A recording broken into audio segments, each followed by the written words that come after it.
end of cultural insularity, a restarting of the economic machinery, and a kind of new flowering, but still under the shadow of these fundamentalist forces that will have come into ascendancy in the previous Dark Age. Then, in 1998, we come into that area which is in resonance with the period of the discovery of the New World, 1492 in other words, and the exploration of the New World and its subjugation over about 150 years, which followed from that, will be what will be going on as we close out the millennium.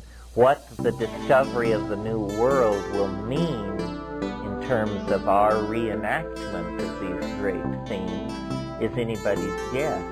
It could be the vindication of my style of wrath, a nearby inhabited dimension filled with alien intelligence.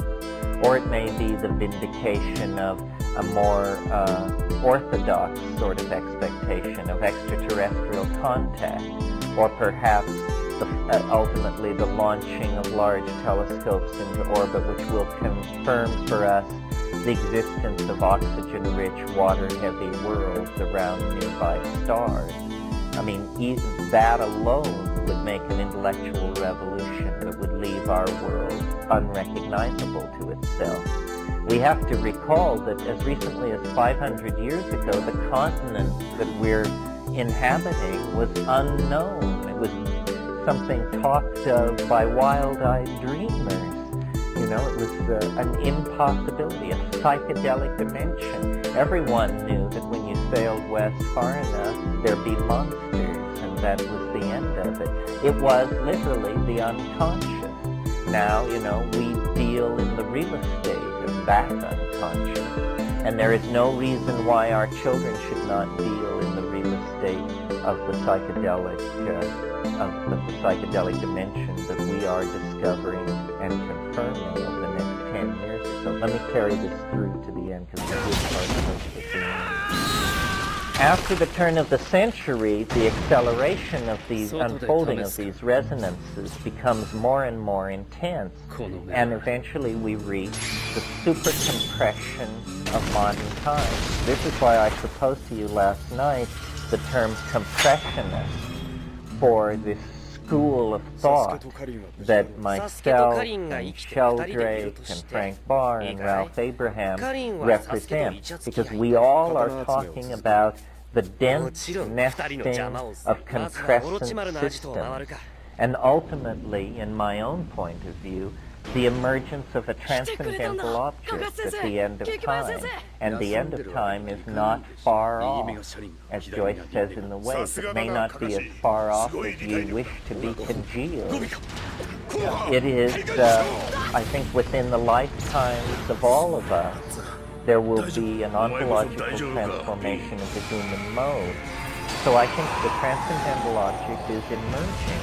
Once it has emerged, there will be no big deal about it, in the same way that we look back at the emergence of language, and nobody jumps around or gets excited about it, or only a few philosophers do. And yet the fact that we possess language is the thumbprint of God upon our species. It's an impossible break with previous animal organization. You can talk all you want about Coco the talking gorilla and this and that. I mean, so then you turn to a poem by Andrew Marvell and you realize, you know, there is an ontological break here. There's not an even progress. So, as we anticipate this thing, it could be anything. It could be the visible language that I indicated as a possibility earlier this evening. It could be emergence in an extraterrestrial mind. It could be the transcendental emergence of all and everything. The Tao made flesh, the actual collapse of the state vector into some kind of mysterious completion, but it's much more rational to place this kind of singularity at the end of a complex evolutionary process like the life of the universe than at the beginning, which is the scientific approach to just say, well, everything sprang from nothing for no reason in a single instant, and please don't ask questions about that because our map begins 1/10 trillionth of a picosecond after that happened. We don't talk about that.